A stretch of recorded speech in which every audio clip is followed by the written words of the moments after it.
An elven maid there was of old, a shining star by day. Her mantle white was hemmed with gold, her shoes of silver grey. A star was bound upon her brows, a light was on her hair, a sun upon the golden boughs, and Lorien the fair. Her hair was long, her limbs were white, and fair she was and free, and in the wind she went as light as leaf of linden tree.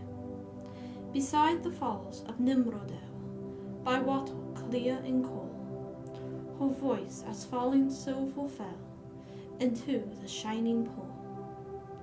Where now she wanders none can tell, in sunlight or in shade, for lost of yore was Nimrodel, and in the mountains strayed. The elven ship in haven grey beneath the mountain lee awaited her for many a day beside the roaring sea. A wind by night in northern lands arose and loud it cried, and drove the ship from elven strands across the streaming tide. When dawn came dim, the land was lost, the mountains sinking grey.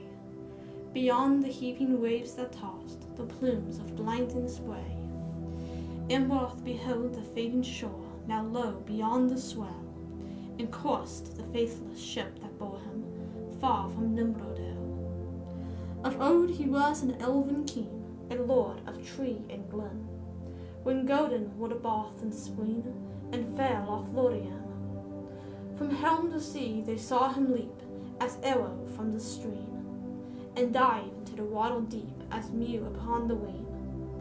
The wind was in his flowing hair, the foam about him shone. Afar they saw him strong and fair, go riding like a swan. But from the west has come no word, and on the hither shore no tidings elven folk have heard of Amroth evermore.